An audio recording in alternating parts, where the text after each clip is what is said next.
Kabanata 1766. Paumanhin kung nakagambala ako sa iyo kanina, CEO York. Kalmado ang tinig ni Yvonne, ngunit sa ilang kadahilanan, naramdaman ni Harvey na siya ay nasa maasim na kalagayan. Ngunit hindi ito tama, si Yvonne ang sekretarya ko. Wala sa pagitan namin. Walang magawa si Harvey. Maya-maya, nagbuntong hininga siya. Yvonne, hindi ito sa tingin mo na may nangyari talaga. Ang babaeng ito ay si Kate Walker. Anak siya ng pamilyang Walker. Sumama ako sa kanya sa hapon. May nangyari. Sinabi niya na girlfriend mo siya. Paano ito magiging maayos? Sinabi ni Yvonne na may kalahating ngiti. Hindi mo masyadong pinaliwanag, ngunit mangyaring huwag magsinungaling sa akin, CEO York. Bumantong hininga ulit si Harvey. Sapat na iyon, Yvonne. Itigil ang pag-iisip nito. Ang layunin kong lapitan siya ay higit sa lahat para sa sangay ng mordo ng Longmen. Anak siya ni Justin Walker. Magsisimula ako sa kanya at tingnan kung may pagkakataon na malutas ang bagay na ito ng mapayapa. Dahil ginamit ko siya at nahihirapan siya, tinulungan ko siya. Sinabi ni Harvey kay Yvonne ang buong kwento kung paano niya nakilala si Kate. Nabawi muli ni Yvonne ang kanyang katahimikan. Nag-isip siya sandali at sinabi, CEO York, madali mong pabagsakin si Justin. Bakit kailangan mong dumaan sa lahat ng problemang ito? Sinabi ni Harvey, sa katunayan, wala siya. Ngunit dahil napagpasyahan kong gumawa ng aksyon, kailangan kong malutas ang lahat ng mga problema ng sabay-sabay. Kung ito man ay si Lucas o ang mga taga-Islander na maaaring umiiral sa likod nila, may ilang mga bagay na kailangan kong mag-imbestiga ng malinaw. Para kay Lucas, sinabi ni Yvonne, na nagtataka. Hindi niya maiintindihan ang mga iniisip ni Harvey. O tama, CEO York, ang taong ipinadala mo upang protektahan ako ay dumating nung hapon. Kailangan mo bang pumunta at makilala siya? Si Yvonne ay biglang nagbago sa ibang paksa at nagsimulang pumunta sa negosyo. Nag-isip sandali si Harvey at sinabi, hindi sa ngayon. Ang bodyguard na ito ay inupahan sa ilang mga koneksyon. Hindi niya alam ang aking pagkakakilanlan, at hindi na kailangang ipaalam sa kanya. Ngunit mahusay hanggat maaari niyang masiguro ang kaligtasan ng iyong pananatili sa hotel.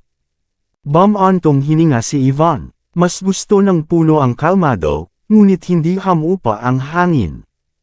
Natatakot ako na hindi ako makaupo at walang magawa sa hotel sa ilang araw na ito. Maaaring lumabas ako ng ilang beses at gumawa ng ilang pag-aayos.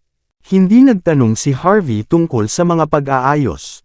Naisip niya ito at sinabi, okay, magpadala sa akin ng isang mensahe sa lalong madaling panahon na gusto mong lumabas.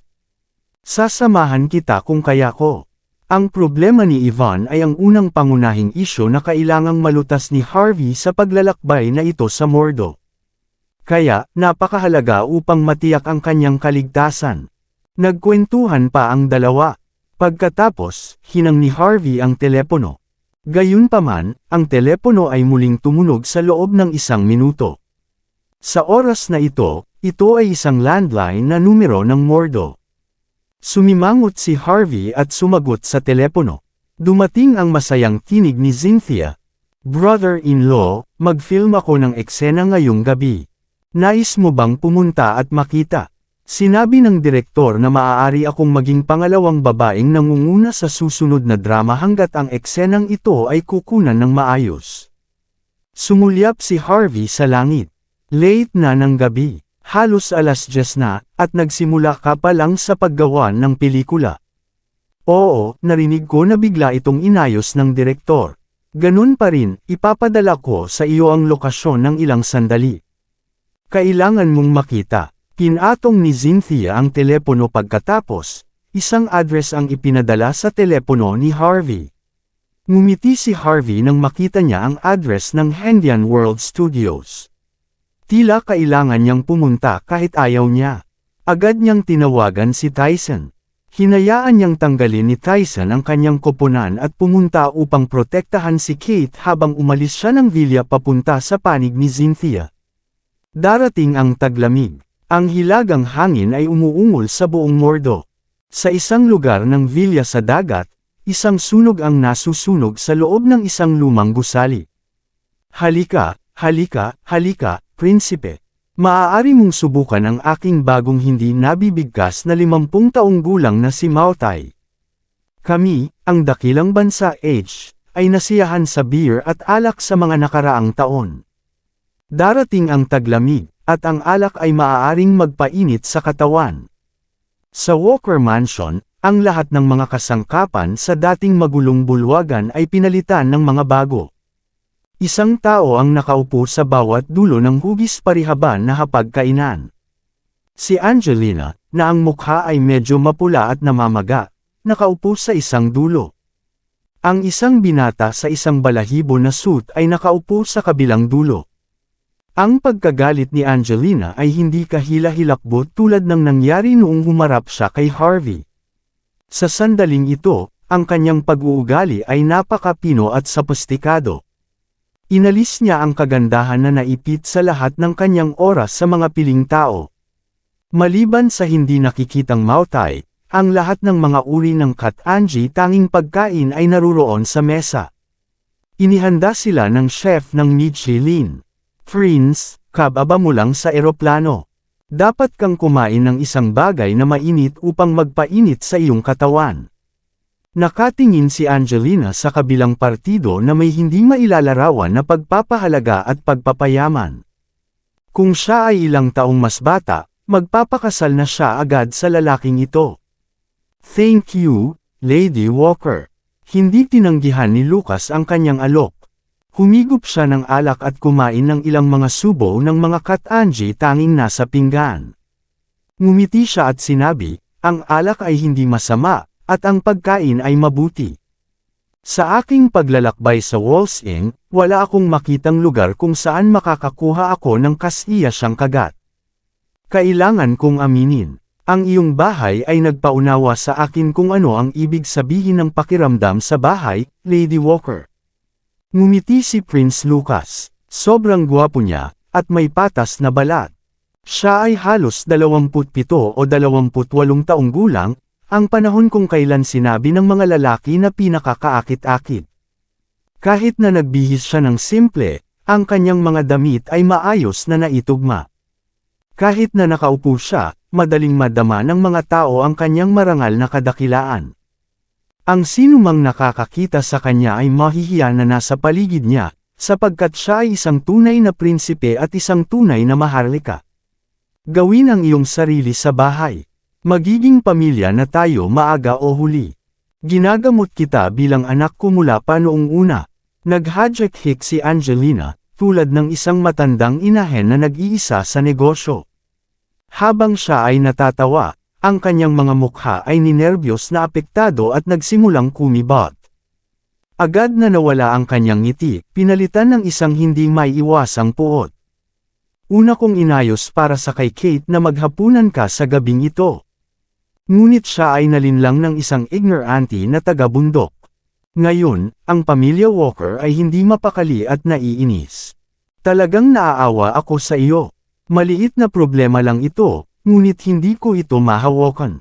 Mangyaring huwag magalit sa akin. Sinabi ni Angelina sa isang mababang tinig habang hinahawakan niya ang namamaga na mukha, na kumikilos tulad ng isang malungkot na babae. Auntie, huwag kang mag-alala. Nagpadala na ako ng isang tao upang pigilan sila. Hinawakan ni Lucas ang baso ng alak sa kanyang kamay at kumuha ng isa pang paghigop. Walang emosyon sa kanyang mukha. Ako sa tingin namin ay maririnig ang ilang mabuting balita sa lalong madaling panahon. Pigilan mo sila at ibalik si Kate. Tulad ng para sa ignorant and probinsyano na iyon, lunurin siya sa lugar. Pinuno ang mga mata ni Angelina. Kung may mga kahihinatnan, madadala ko ito. Gayunpaman, natatakot ako na maaaring makaapekto ito sa relasyon sa pagitan mo at ni Kate. Maaaring mali niyang isipin na kumikilos ka laban sa kanya. Sinabi ni Angelina, na nagkukulang sa isang malungkot na hitsura. Ngumiti si Lucas. Auntie, huwag kang mag-alala. Ang aking relasyon kay Kate ay hindi magbabago dahil sa isang maliit na bagay. Kailangan mong magtiwala sa akin. Hindi lamang si Kate ang iyong anak na babae, ngunit siya rin ang aking kasintahan. Naturally, ginagamot ko siya ng labis na pagmamahal at pangangalaga.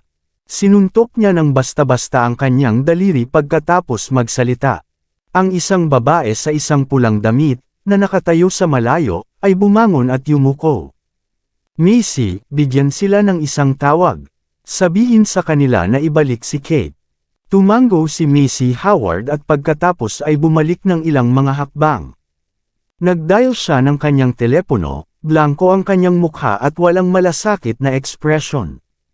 Pagkatapos, lumaki ang kanyang mukha. Mabilis siyang nagdial ng isa pang numero. Pagkatapos ng isang pangatlo, isang pang-apat. 10 tawag ang ginawa ng sunod-sunod, ngunit lahat sila ay nakapatay o busy ang mga linya. Hindi na mananatiling walang malasakit si Missy. Mabilis siyang lumapit kay Lucas at bumulong sa isang mababang tinig, "Prince," hindi sinasagot ang tawag. May mali, si Lucas ay mukhang walang malasakit. Nakita niya ang mga nakakagulat na mata ni Angelina at sinabi, "Hanapin ang mga ito at hayaan ang iba na suportahan sila." Ilang tawag pa si Missy. Di nagtagal, ang kanyang mga talukap ng mata ay kumibot at bumulong siya kay Lucas ng higit pa. "Prince, ang lokasyon ng kotse at mobile phone ay tumuturo patungo. Ang lugar na kilala bilang baybayin ng Triangle ng Mordo ng Demonyo. Ang tubig sa lugar na iyon ay 1,000 metro ang lalim, at ang mga alon ay bumababa. Ang mga taong ipinadala natin ay marahil patay na." Klang! Agad na sinampal ni Angelina ang kanyang baso ng alak sa mesa. Tumingin siya ng lubos na pagkabalisa. Hindi inaasahan niya na kahit ang mga kalalakihan ni Lucas ay magdurusa sa mga kamay ni Harvey. Sino si Lucas Jean? Isa siya sa 6 na prinsipe ng Mordo. Hindi lamang iyon, ngunit gumamit din siya ng isang tiyak na kapangyarihan at karapatang magsalita sa buong dakilang bansa H. Paano maihahambing ang isang tagalabas sa gayong pagkatao? Gayunpaman, ang kinalabasan ay hindi inaasahan at nakakagulat. Ang pangit ng mukha ni Angelina. Kalmadong itinaas ni Lucas ang kanyang ulo ng may labis na interes. Nag-flick ang kanyang mga mata. "Auntie, parang nagpasya na si Kate na sumalungat sa atin at naghanda ng kaunting sorpresa para sa atin. Ngunit ito ay kawili-wili. Malalaman niya sa lalong madaling panahon na hindi niya ako maaaring labanan." Pagkatapos, siya ay masunurin na sumuko sa akin. Hindi ako nagkaroon ng pagkakataon na sabihin ito sa nakaraan. Ngayon, lumitaw ang pagkakataon. Malamig na idinagdag ni Lucas, sabihin kay Lebron na oras na para sa kanya na kumilos. Inaasahan ko na sa susunod na makakuha ako ng balita tungkol kay Harvey, patay man siya o baldado. Tumango ng sagot si Missy. Maya-maya, may isa pang tawag na pumasok. Nasimangot si Missy at sinagot ito. Ang kanyang mukha ay lumago ng mas kakilakilabot. Isang piraso ng kakilakilabot na balita ang dumating. Hindi niya sinasadya na sinulyapan si Lucas. Sa ngayon, ang prinsipe ay nagkakaroon ng kaaya-ayang pakikipag-usap kay Angelina. Ang nakakaapekto sa kanyang kalooban sa sandaling ito ay maaaring mawala sa kanya ang kanyang gana na kumain. Ngunit alam ni Missy na kung hindi niya ipinaalam sa prinsipe, ang mga kahihinatnan ay magiging katakot-takot. Lumapit siya kay Lucas, ang kanyang mga kamay ay nakatiklop sa pagsusumit. "Ano ang bagay ngayon?" Sa hitsura ni Missy, lumakas ang tono ni Lucas. "Hindi mo ba nakikita na nakikipagkwentuhan ako kay Auntie? Tulad ng kailangan ni Angelina si Lucas bilang kanyang manugang, kailangan din ni Lucas ang dalawang kaalyado na ito, ang pamilya Walker at ang pamilyang John. Ang pamilyang John ng Golden Sands ay makakatulong sa kanya na makakuha ng malakas na panlabas na suporta, tulad ng para sa pamilyang Walker. Pinayagan nila si Lucas na kontrolin ang sangay ng mga longmen sa pamamagitan ni Justin at hayaan siyang maging underground na hari ng Mordo. Maraming salamat sa lahat ng sumusubaybay. Please subscribe and follow my YouTube and Facebook channel, Filipino Novel. Maraming salamat po." Taimtim na sinabi ni Missy. "Prinsipe, Hindi ko ibig sabihin na masira ang iyong kalooban. Ngunit kailangan kong sabihin, napakahalaga nito. Malamig ang tinig ni Lucas. Dahan-dahang sinabi niya, sabihin mo. Nagmamadali si Macy na lumapit sa kanyang mga tainga at mabilis na ibinulong ang balita sa kanya sa isang mababang tinig. Ang mukha ni Lucas, na orihinal na kalmado, ay pinalitan ng hindi natagpo ang pagkabalisa matapos pakinggan ang mga sinabi ni Macy. Lady Angelina, mangyaring huwag mag-alala. Hahayaan kong bumalik si Kate ng ligtas bago ang madaling araw. Mabilis na nabawi ni Lucas ang kanyang pag-iingat at tumayo. Masaya akong nakilala kita ngayon, ngunit mayroon pa akong ilang bagay upang makitungo. Magkaroon tayo ng isa pang mabuting pagkain ng magkasama sa mga susunod na bukas. I'll treat you at that time. Hindi mahalaga kung emergency, palaging mapanatili ni Lucas ang kanyang kalmado at sopistikadong pagkatao. Okay, dapat kang dumating. Medyo nadulas ang mga mata ni Angelina. Hindi niya pinilit si Lucas na manatili. Sa halip, ngumiti siya at sinabi, si Kate ay napakawalang imek. Dahil bata pa siya, mangyaring mag-unawa sa kanya.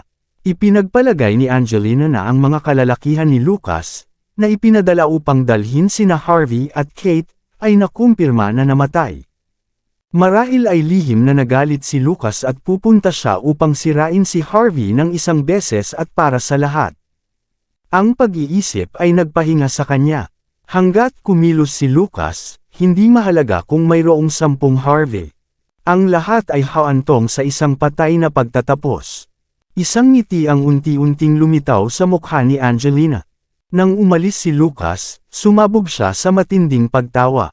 Pagkalipas ng mga minuto, isang Toyota Alpha ang tumungo patungo sa Paramount. Matagal nang nawala si Lucas sa katahimikan na dati niya. Ang galit ay isinulat sa buong mukha niya. Ang pangunahing dahilan na bumalik siya mula sa paglalakbay sa Walls Inn ng madali ay dahil bigla siyang nawalan ng pakikipag-ugnay kay Denzel Washington. Pagdating niya sa Mordo, nakatanggap siya ng balita mula sa manager ng Paramount, kay Lenny. Ilang sandali lang, may nagpadala ng naputol na ulo ni Denzel. Nagalit si Lucas. Hindi lamang ang numero 1 subordinate si Denzel ni Lucas. Malaki rin ang papel niya sa pagpapanatili ng relasyon ni Lucas at sa Island Nation. Ngayong patay na si Denzel, marami sa kanyang mga nakaraang pag-aayos ay walang kabuluhan. Magdurusa siya ng malaking pagkawala. Kung ang pagtataksil ni Kate ay nagpapasaya sa kanya.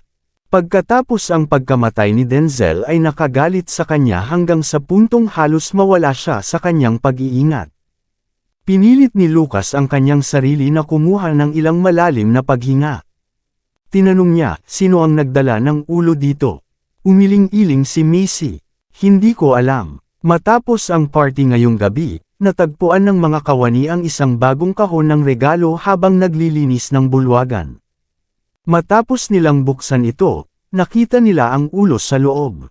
Agad na pinasiyasat ni Manager Thompson ang lugar at ikinulong ang lahat doon. Walang pinapayagan na umalis. Naghihintay ang lahat sa iyo upang magbigay ng utos. Hindi natalo si Macy sa paligid ng apoy at agad na itinuro ang pinakamahalagang bagay. Umikot ang mga mata ni Lucas. Maya-maya, nagsalita siya ng malamig. Kumilos at suriin ito para sa akin. Tingnan ang lahat ng mga monitor at mag-interrogate sa sinumang maaaring may alam. Gusto kong malaman kung sino ang gumawa nito. Nais kong magbayad ang mga tao sa likod nito. Taimtim na sinabi ni Macy, inayos ko na ito. Huwag kang mag-alala, Prince. Huminto ang sasakyan sa mga pintuan ng Paramount ng mas mababa sa kalahating oras. Si Macy ay humawak ng isang itim na payong upang protektahan si Lucas. Mabilis silang pumasok sa party, na matatagpuan sa antas ng basement ng Paramount.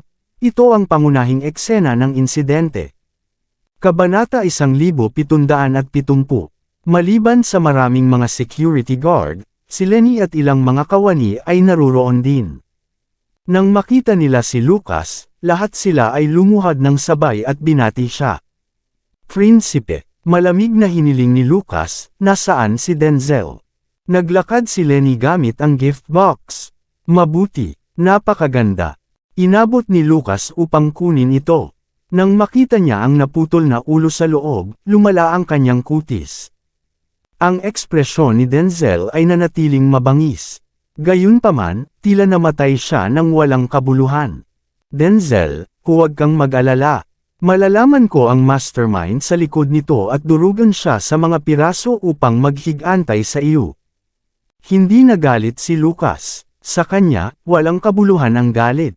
Ang paghihiganti ay ang pinakamahalagang bagay. Pinigilan niya ang kanyang damdamin, at malapit nang ibagsak ang kahon. Gayunpaman, ang kanyang mga mata ay nag-flick nang malaman niya na may isang bagay na naipit sa pagitan ng kilay ni Denzel. Swish! Kinuha ni Lucas ang isang piraso ng papel. May pulang nakasulat sa papel. Sino mang sumusubok na ipatong ang kanilang mga kamay sa lungmen mamamatay ng walang kabuluhan. Si Lucas ay bahagyang natigilan. Pagkalipas ng isang split seconds, pinakawalan niya ang isang malakas, naligaw na pagtawa. Lungmen, nagbabanta sa akin. Nagpapadala sa akin ng isang mensahe. Gusto kong makita kung sino sa mundo ang maglakas loob na pigilan ako mula sa posisyon ng pinuno ng sangay ng lungmen. Ang posisyon na iyon ay sa akin. Walang trapiko sa mga kalye ng Mordo sa gabi. Si Harvey ay nagmamaneho ng kanyang bagong tatak na Lamborghini, patungo sa Hangdian World Studios. Tumawag si Rachel nang siya ay nasa kalahati pa lang. Young Master York, nakuha ko lang ang balita. Bumalik na si Lucas mula sa Walls Inn ngayong gabi. Nagawa din naming ipadala ang ulo ni Denzel sa oras. Tulad ng iyong hinulaan, natagpuan ni Lucas ang sulat na nakalagay sa pagitan ng kilay ni Denzel. Sinabihan ako na nagalit siya at nanumpa na sakupin ang posisyon ng pinuno ng sangay ng lungmen. Natatakot ako na simula bukas, malamang nalalabas siya at magsimulang gumawa ng aksyon. Ang susunod na 3 araw ay magiging mahirap. Sinubukan ni Rachel na manatiling kalmado, ngunit labis siyang humanga kay Harvey. Ang Young Master York ay talagang Young Master York. Sa pamamagitan lamang ng ilang mga simpleng trick, pinamamahalaang ni Harvey na pilitin si Lucas, ang mastermind na nagtatago sa likod ng mga eksena, upang kumilos ng personal. Hindi naman mahirap harapin si Justin tulad ng naisip niya. Gayunpaman, ang nakatagong suporta na mayroon siya ay ang pinakamahirap na makitungo. Kahit na sumali siya at si Aidan, magiging sobrang hirap pa rin para sa kanila. Ngunit ngayon na determinado si Lucas na lumabas, magkakaiba ang mga bagay. Hanggat handa siyang gumawa ng isang hitsura, kung gayon ang kanyang mga bahid ay magpapakita sa kanilang sarili ng mas maaga o huli. Iyon ay tiyak na magtatapos sa kaguluhan sa sangay ng lungmen ng mas mabilis. Ipinapadala ni Harvey ang ulo ni Denzel at ang paglalakbay niya sa pamilya Walker lahat ay sumusulong sa pag-unlad ng kanilang mga plano. Ang mga bagay ay nangyari ng mas mabilis, at ang kanyang mga kaaway ay lalong lumala ng walang tiyaga. Sa ganitong paraan, mas maginhawa upang wakasan ang lahat ng gulo na ito. Nalulutas niya ang lahat ng mga problema sa pinakamaikling oras na posible. Bagaman hindi pa nakilala ni Harvey si Lucas, alam na ni Harvey ang tungkol sa karakter ni Lucas at nalaman ang pinakaangkop na pamamaraan upang wakasan ang kaguluhan sa sangay ng Longmen's Mordo. Minsan, naisip ni Rachel na si Harvey ay may lakas ng loob at lakas lamang. Gayunpaman, naintindihan niya ngayon na ang isang tao na maaaring makamit ang isang mataas na antas ng posisyon ay tiyak na hindi isang kabulastugan. Hindi nakakagulat na ang kanyang Panginoon, si Oliver, ay nahirapan at natapos ng labis habang nahaharap sa kay Harvey. Ito rin ang pangunahing dahilan na inatasan ni Master Bauer ng Lungmen si Harvey na malutas ang kaguluhan sa sangay ng Mordo ng Lungmen.